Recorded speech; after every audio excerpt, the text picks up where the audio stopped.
alaikum wa rahmatullahi wa barakatuh. Jazakallah khair for the opportunity. As was mentioned, my name is Danial Farrukh. I'm based out of New Jersey in the United States. And first and foremost, I wanted to mention how honored I am to speak for Young Muslims Canada. And I'm really, really looking forward to seeing it continue to grow, inshallah. But I was asked to speak briefly about why young Muslims. I think, honestly, the promo video can tell you a lot of the things that, I'm going to be speaking about. But for me, first and foremost, we try to live by the ayah of the Quran from Allah subhanahu wa ta'ala in Surah Ali Imran, where he says, and hold firmly to the rope of Allah all together and do not become divided. And remember the favor of Allah upon you when you were enemies and he brought your hearts together. And you became by his favor brothers. And you were on the edge of a pit of the fire and he saved you from it. Thus does Allah make clear to you his ayat that you may be guided. And so what does that mean exactly? It essentially means that when you hold on to the rope of Allah subhanahu wa ta'ala, when you're holding on to your iman, what is going to help you do that? And some of the speakers in that promo video were kind of hinting at this as well. And it really comes down to how your relationships are with your brothers or your sisters, right? And that's something that YM has been predicated on. In a society where, to be quite honest with you, the haram is very easy. We live in a society where we're not being taught about our fundamentals in deen. We're not being taught about the things that make us who we are. It doesn't come into our identity. And so when we're growing up in, public schools or even, whatever schools you go to, and everything that you're learning about history and science and math and all these different things, they're teaching you about everything except the one thing that really, at the end of the day, is your foundation, and that's your deen. And now you're seeing, youth falling further and further and further away from their deen. They're falling away from their connection to Allah subhanahu wa ta'ala. And you see that they're having issues with so many things, issues with drugs, with pornography, with being judged, with not being able to fit in, having an identity crisis, getting through this COVID pandemic, for example, and not being able to properly understand what to do or how to get through these struggles. And we see this in so many youth all the time. And so you really have to ask yourself, are we getting closer to Allah subhanahu wa ta'ala each and every day? And this is something that YM came to do, because nowadays when you see the Islam in individuals, you see that it can be packaged. Now, when you're learning Islam as something that's additional to your life, you start thinking, okay, I have to pray 5 times a day. I have to pray at this certain time, but at night I can go out with my friends and I can party and I can drink.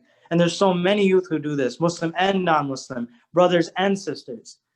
But what we're looking to do is show everybody that Islam is not a part of your life that you do at a certain time, but it is your core. It is who you are. It is the foundation of how you are built. And so we really want to carry on the legacy of our beloved Prophet Muhammad sallallahu alaihi wasallam, who I know this conference is built, is discussing our Nabi sallallahu alaihi wasallam. And it's really important that we recognize that our mission, our vision for what we see the organization and the country and the entire world moving towards is to keep carrying on the mission that the Prophet ﷺ brought to us centuries ago. When he came to the people who were going and burying their daughters alive, who were as far away from the deen as you could think of, and he brought this gift that Allah subhanahu wa ta'ala brought of Islam. And he showed the people how to live. And he showed how to go about your daily life, how to go about your goals, how to go about the rest of your life. And so that message has carried on from the Prophet ﷺ to his Sahaba, to the Khulafa Rashidun, to the Tabi'een, to the ones who came after, the centuries, the Khulafa that came after him, all the way to today. And we're still talking about this beautiful deen. And so really what Young Muslims is striving to do is bring the youth and have them understand that it is okay to be Muslim. And it is something that you should be proud of. It's something that you should be wearing on your sleeve, that I am a Muslim, a young Muslim, and I am here to keep moving this beautiful deen that the Prophet ﷺ gave us from Allah subhanahu wa ta'ala. And so we need to find a way to bring youth into the fold, right? And that's what Young Muslim strives to do. We have every single week, we have some sort of meeting between the members. And right now in the United States, at the least, we have about 55 to 60 chapters. Alhamdulillah, we continue to grow. And I know that we're growing in other countries as well, including Canada, inshallah. But the main purpose is not just the meeting. We're not your average youth group. We're not just here to meet once a week and that's it. The really important concept is the bond that you make, the brotherhood that you create, the sisterhood that you create, because Young Muslims is a brothers and a sisters organization. And so you should never feel like you cannot join for that reason. But those relationships that you build, those mentors that you make, I know the last talk I heard a lot about mentorship. This is an organization that prides itself on being able to connect someone who's 18 with someone who's 15, someone who's 21 with someone who's 16.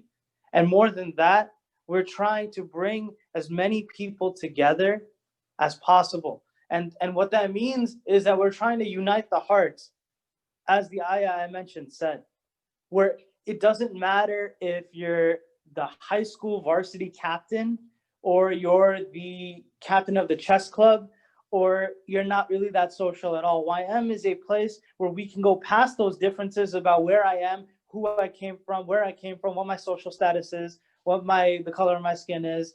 All of that should go out the window, because you're not meeting for the sake of a club. You're meeting for the sake of Allah subhanahu wa ta'ala. And for all of you, I want you to all think about the relationships that you have in your life. What is the reason why you have them? Because there's always a reason for why you're friends with somebody. You could be friends, or you could be close to somebody because they help you with your exams or something, or they help you study and they're a study buddy for you and you've been friends throughout college. This happens all the time, right? And this is good. This is good. This is fine. This is something that you should be doing, building those connections. But once you finish college or once you finish high school and you no longer find a reason to reach out to that friend, you realize that that friendship was connected to something that was finite, something that would be wrapped up, something that has an end point. But when you have a relationship with someone and you love them and you trust them for the sake of Allah, first and foremost, and you want to be their friend because you want to bring yourself closer to the deen and them closer to the deen, now you have a relationship that can end, because the journey does not end until we're both in Jannah, inshallah. And so when you have your relationships and you're able to build those mentorships and relationships based on that premise, then you're in a place where you will not find any reason to stop reaching out to that friend, and that friend will not have a reason to stop reaching out to you, because your purpose is more than that. Your purpose is beyond even this life. And it's always amazed me. The people in that promo video, it's a few years ago that was made. So many of them are my mentors. I know them first and last name, and they're the people who really raised me. As somebody who, I don't have an older brother, from my family, they became my older brothers. They still are my older brothers. But half of them are not in the organization currently because we do have that age limit, but they are my mentors for the rest of my life. And I still reach out to them daily. But how do I pay them back for everything that they gave me, everything that they put in me, the investment that they made in me? And I realize, and this is something we teach young Muslims, is that the best way to pay somebody back isn't necessarily to pay them back at all. If somebody spots you $5 to get food that week from a restaurant because you didn't have any money and you were just a high school kid, didn't have any money, didn't get your allowance that week, and someone took the time to do that for you, the best way that you can pay them back is that 5 years later, when you are the one who's working and there's somebody else in high school and he doesn't have the money, you pay it forward. Now you pay for their meal. So this is something that is the essence of young Muslims, that we give and we get. We receive this mentorship from those who come before us, and then we give it forward. We don't limit it to ourselves. We don't just say, I benefited from this organization and that's it. So for the rest of my time in this organization, I'm dedicating it to helping as many people as I can. And I expect the next generation to do the same. And if you really want, an example of, this happening, you think about the Prophet ﷺ himself. He had the foresight, the vision, the knowledge to know that if he really wanted this deen to continue after his death, he needed to invest in people. He needed to invest in the Sahaba. He needed to invest in the youth, as he invested in Osama bin Zayd, anhu, when he made him the commander of the army at such a young age, younger than I am right now. And he invested in his wife Aisha, who was a scholar of her time, of all time. And she was at such a young age as well. The Prophet knew who was going. He knew that at this point his life would not outlast the message, the deen, because that comes from Allah subhanahu wa ta'ala, and it will last before all of us live, and it's lasted before all of us lived, and it will last after we all pass away. So this is the main essence of Young Muslims. I didn't want to get too much into the nitty-gritty details, because I think the reason why we should join Young Muslims is because if you want to join this brotherhood and this sisterhood and this firm purpose towards benefiting society by creating the game changers, the ones who are going to impact these organizations and maybe bring our ummah closer together than we see right now. We see so much division. We see so many, different issues coming up for different reasons. But what Young Muslims and what our mission is, this movement that we're on is we're trying to bring the hearts together and hold firmly to the rope of Allah subhanahu wa ta'ala. And so, alhamdulillah, by the mercy of Allah, we've grown so much in the United States. We've grown into 55, 60 chapters, about 10 different regions. And alhamdulillah, we continue to see that progress.